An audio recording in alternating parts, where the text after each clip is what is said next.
Ready for dictation start. Bihar में महागठबंधन की सरकार बनते ही दागी, बाहुबली और जंगल राज जैसे शब्दों की वापसी कतई सराहनीय नहीं है। ऐसा भले ही राजनीतिक वजह से हो रहा हो, पर समाधान के बारे में बिहार सरकार को जरूर सोचना चाहिए। राजद नेता कार्तिक सिंह के दागी होने का मामला गरमाता जा रहा है। मुख्यमंत्री नीतीश कुमार को कहना पड़ा है कि हम इस मामले को देख रहे हैं। जंगल राज की वापसी के आरोप पर भी मुख्यमंत्री ने कहा है कि हम जरूरत पड़ने पर एक एक बात का जवाब देंगे। इसका मतलब आलोचनाओं को मुख्यमंत्री गंभीरता से ले रहे हैं।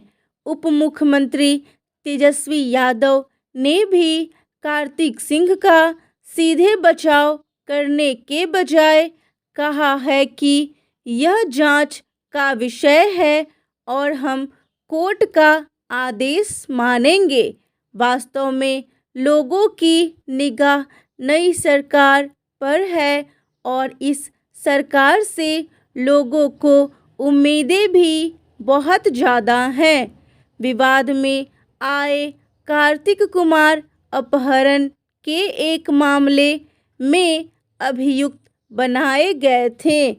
इस मामले में 16 अगस्त को अदालत में उनकी पेशी थी, लेकिन तब वह अदालत के बजाय राजभवन मंत्री पद की शपथ लेने चले गए। समस्या यह है कि कार्तिक कुमार के खिलाफ और भी मामले हैं, लेकिन कोई आरोप पत्र दाखिल नहीं है। अतः राजनीति को बल मिल रहा है।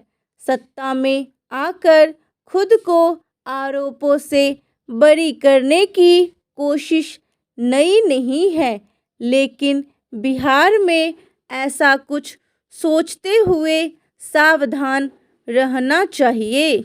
यह बदला हुआ समय है। समाचार पत्रों से परे भी मीडिया व्यापक रूप ले चुका है। असंख्य लोग होंगे जो दागियों को आईना दिखाकर मुश्किल में डाल देंगे। ध्यान रहे, नीतीश कुमार की पिछली सरकार में 64% दागी थे और इस सरकार में 72% दागी नेता हैं। पिछले मंत्रिमंडल में 18 मंत्रियों और इस मंत्रिमंडल में 23 मंत्रियों के खिलाफ आपराधिक मामले दर्ज हैं।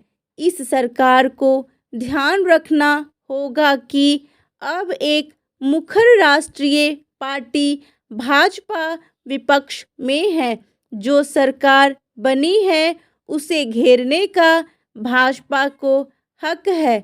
इसलिए नई सरकार को ऐसे सजग रहना चाहिए कि विपक्ष को आलोचना के कम से कम अवसर मिले। हालांकि नीतीश कुमार का जो इतिहास है भ्रष्टाचार के खिलाफ, उनसे सर्वाधिक उम्मीद है। पूर्व मुख्यमंत्री जीतन राम मांझी ने एक आदर्श फैसले को याद किया है। उन्होंने कहा है, नीतीश कुमार न किसी को फंसाते हैं न किसी को बचाते हैं। एक बार उन्हें भी मुकदमे की वजह से 8 घंटे में मंत्री पद से इस्तीफा देना पड़ा था, जबकि उनके खिलाफ कोई वारंट नहीं था। बिहार भूला नहीं है कि हजारों अपराधियों को कानून की तीखी आंच के सामने लाकर ही सुशासन की नींव रखने की कोशिश शुरू हुई थी।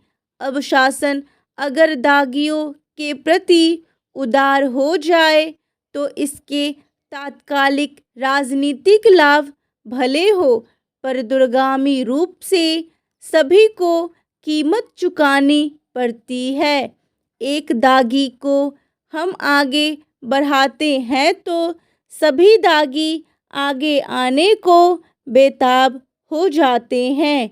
बीते दौर में न लौटने का एक ही उपाय है कि किए गए वादों पर फोकस किया जाए। जब सरकार विकास के कामों में लग जाएगी तो उस पर लगने वाले आरोप भी कम हो जाएंगे। हमारी व्यवस्था में लोगों को सुधरने का मौका बार बार मिलता है। लोग भी शायद इसी विश्वास के चलते दागियों को भी चुन लेते हैं। बहरहाल गंभीर अपराधों के प्रति सजगता बढ़नी चाहिए। पिछली सरकार में 50% मंत्रियों पर गंभीर आरोप थे। इस बार 53% मंत्रियों पर हैं। मतलब साफ सुथरी राजनीति की ओर बिहार का लंबा सफ़र है।